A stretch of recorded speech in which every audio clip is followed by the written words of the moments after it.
Método del anarquismo, por Enrico Malatesta. Muy bien, dicen algunos, admitamos que la anarquía puede ser una forma perfecta de convivencia social, pero no queremos dar un salto en las tinieblas. Explicadnos con detalles cómo se organizaría vuestra sociedad. Y aquí sigue toda una serie de preguntas que son interesantísimas si se trata de estudiar los problemas cuya solución se impondrá a la sociedad emancipada, pero que son inútiles o absurdas o ridículas si de nosotros se pretende una solución definitiva. ¿Con qué arreglo o a qué método se educará a los niños? ¿Cómo se organizará la producción y el reparto? ¿Seguirán formándose grandes ciudades o se distribuirá la población proporcionalmente en toda la superficie de la Tierra? ¿Y si todos los habitantes de Siberia quisieran pasar el invierno en Niza? ¿Y si todos quisieran comer jamón y beber buen vino de Jerez? ¿Y quién será minero y marinero? ¿Y los enfermos serán asistidos a domicilio o en los hospitales? ¿Y quién fijará la marcha de los trenes? ¿Y qué se hará si un maquinista cae enfermo mientras el tren avanza? Y así sucesivamente hasta pretender que nosotros poseyésemos toda la ciencia y toda la experiencia de la edad futura y que, en nombre de la anarquía, prescribiésemos a los hombres del porvenir a qué hora debieran acostarse y qué día de la semana tendrían que cortarse las uñas. En verdad, si nuestros lectores esperan de nosotros respuestas a esas preguntas o, por lo menos, a aquellas que son serias e importantes, y esperan una contestación que sea algo más que nuestra opinión personal o del momento, esto querrá decir que no hemos cumplido bien, en cuanto llevamos dicho, nuestro propósito de explicar lo que es la anarquía. No somos nosotros más profetas que el resto de los hombres, y si pretendiésemos dar una solución oficial a todos los problemas que se presentarán en la vida de la sociedad futura, entenderíamos la abolición del gobierno en un sentido realmente extravío, y resultaría entonces que nosotros mismos nos constituiríamos en gobierno y prescribiríamos como los legisladores religiosos un código universal para el presente y para el porvenir. Como afortunadamente no tenemos hogueras ni calabozos para imponer nuestra Biblia, la humanidad podría reírse impunemente de nosotros y de nuestra pretensión. Nos preocupan mucho todos los problemas de la vida social, y en interés de la ciencia contamos ver implantada la anarquía y concurrir como podamos a la organización de la nueva sociedad. Tenemos por tanto nuestras soluciones que, según los casos, las daríamos por definitivas o transitorias, mas el hecho de que nosotros hoy, con los datos que poseemos, pensemos de un modo dado acerca de una determinada cuestión, no quiere decir que ésa se resuelva en el porvenir tal como nos lo imaginamos. ¿Quién puede prever la actividad que se desarrollará en la humanidad cuando se halle emancipada de la miseria y de la opresión, cuando todos tengan medios de instruirse y desenvolverse, cuando no haya ni amos ni esclavos, y la lucha contra los demás hombres y los odios y rencores que de ella se derivan no sean ya una necesidad de la vida? ¿Quién puede prever los progresos de la ciencia, los nuevos medios de producción, de comunicaciones, etcétera, etcétera? Lo esencial es que se constituya una sociedad en que la explotación sea cosa imposible, así como la dominación del hombre por el hombre, una sociedad en la que todos tengan a su disposición los medios de existencia, de trabajo y de progreso y puedan concurrir según quieran y sepan a la organización de la vida social. En semejante sociedad todo será hecho naturalmente de la manera que mejor satisfaga las necesidades generales dadas las condiciones y las posibilidades del momento, y todo se hará mejor a medida que aumenten los conocimientos y los medios. En el fondo, un programa que afecta a las bases de la constitución social no puede hacer más que indicar un método. El método es justamente lo que ante todo diferencia a los partidos y determina su importancia en la historia. Dejando aparte el método, todos dicen que quieren el bien de los hombres y muchos lo desean francamente. Los partidos desaparecen y con ellos toda la acción organizada y dirigida a un fin determinado. Es necesario, pues, ante todo, considerar la anarquía como un método. Los métodos de que los diversos partidos no anarquistas esperan o dicen que esperan el mayor bien de cada uno y de todos se pueden reducir a dos: el autoritario y el llamado liberal. El primero confía a unos cuantos la dirección de la vida social y fomenta la explotación y opresión de la masa por parte de algunos privilegiados. El segundo se ampara en la libre iniciativa individual y proclama, si no la abolición, la reducción del gobierno al mínimo de atribuciones posibles. Mas como respeta la propiedad y todo lo funde en el principio cada uno para sí, y por consiguiente en la competencia entre los hombres, Su libertad es solo la libertad de los fuertes, de los poderosos, de los propietarios para oprimir y explotar a los débiles, a los que no tienen nada. Y lejos de producir la armonía, tiende a aumentar constantemente la distancia entre los ricos y los pobres y da origen a la explotación y a la tiranía, es decir, a la autoridad. Este segundo método, o sea, el liberalismo, es teóricamente una especie de anarquía sin socialismo, y por eso no es más que una mentira, pues la libertad no es posible sin la igualdad, y la verdadera anarquía no puede existir fuera de la solidaridad, fuera del socialismo. La crítica que los amigos de la libertad hacen del gobierno se limita a pretender arrebatarse cierto número de atribuciones e invitar a los capitalistas a defenderse, mas no puede atacar las funciones represivas que constituyen su esencia, porque sin el soldado y el policía no podrían existir los propietarios. Y así, las fuerzas represivas del gobierno han de aumentar a medida que aumentan, por obra de la libre competencia, la inarmonía y desigualdad. Los anarquistas presentamos un método nuevo, la libre iniciativa de todos y el pacto libre después de que, abolida revolucionariamente la propiedad privada, todos están en posesión de igualdad de condiciones para disponer de la riqueza social. Este método, no dejando lugar a la reconstrucción de la propiedad privada, debe conducir, por medio de la libre asociación, al triunfo del principio de solidaridad. Consideradas así las cosas, se ve que todos los problemas que se plantean con el fin de combatir la anarquía son más bien un argumento en su favor, porque únicamente la anarquía indica la manera de encontrar experimentalmente las soluciones que mejor correspondan al dictamen de la ciencia y a los sentimientos y necesidades de todos. ¿Cómo se educará a los niños? No lo sabemos. Los padres y los maestros y todos los que se interesen por la suerte de las nuevas generaciones se reunirán, discutirán y se pondrán de acuerdo o se dividirán, y por último, podrán en práctica los medios que tengan por más eficaces. Y con la práctica, el método que realmente sea mejor acabará por triunfar. De igual modo se resolverán todos los problemas que se presentan. Anarquía es sinónimo de socialismo.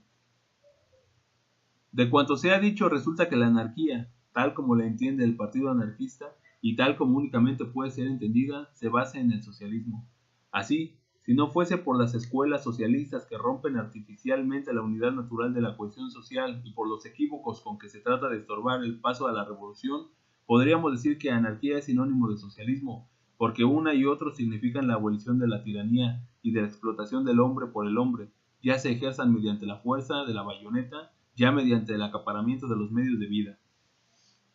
La anarquía, lo mismo que el socialismo, tiene por base, por punto de partida, por ambiente necesario, la igualdad de condiciones, tiene por fin la solidaridad, tiene por método la libertad. No es esto la perfección, el ideal absoluto que, como el horizonte, se aleja siempre a medida que se avanza, pero es el camino abierto a todos los progresos, a todos los perfeccionamientos que se realizarán en beneficio de todos. Cómo se regirá una sociedad anarquista.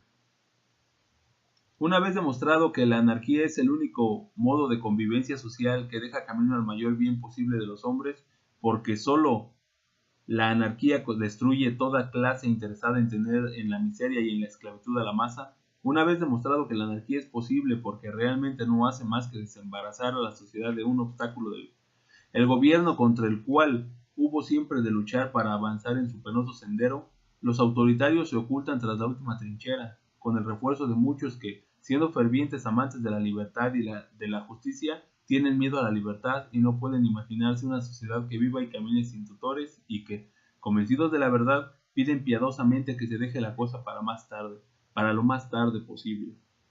He aquí, en sustancia, lo único que se nos opone en este punto de la discusión. A una costa de repetirnos vamos a responder a tal objeción. Nos encontramos siempre frente al prejuicio de que el gobierno es una fuerza nueva, salida no se sabe de dónde, que por sí sola agrega algo a la suma de la fuerza y de la capacidad de los que lo componen y los que le obedecen.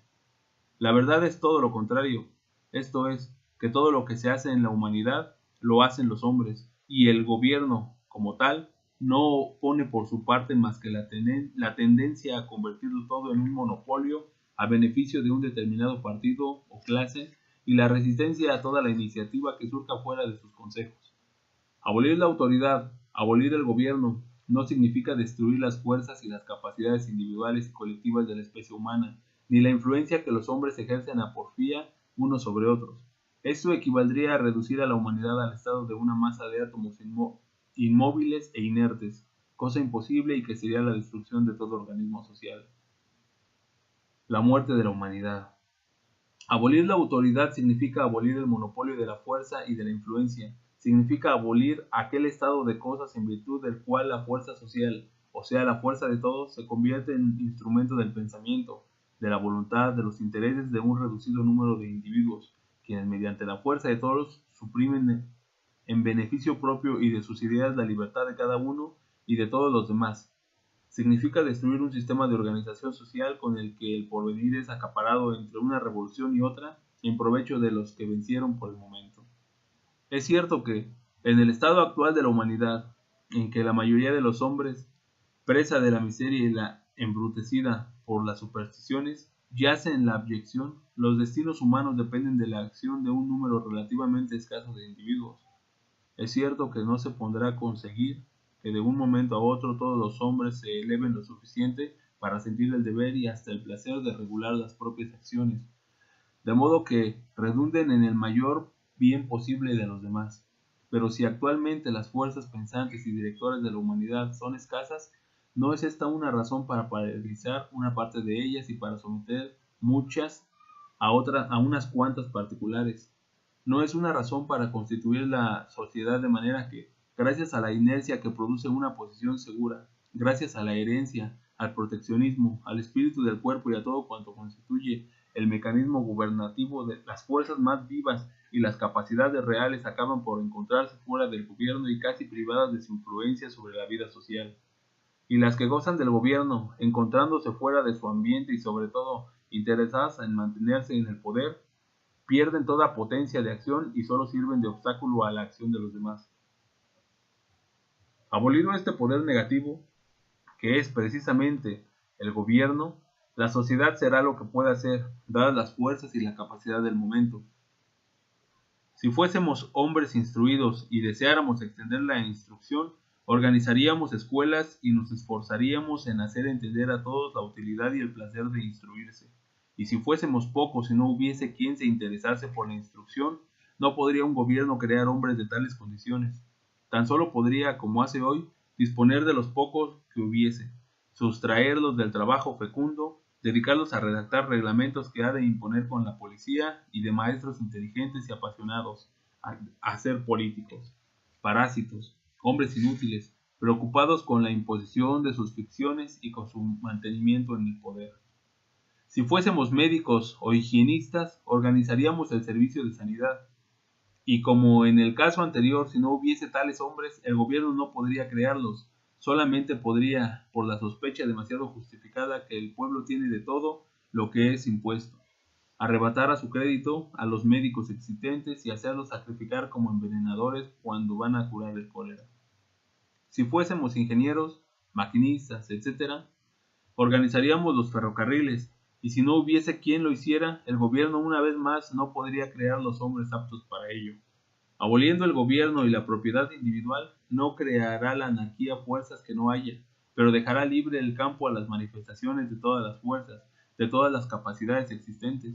Destruirá a toda clase interesada en mantener a la masa en el embrutecimiento y hará porque todos puedan influir y obrar en proporción a su capacidad y conforme a sus pasiones y a sus intereses.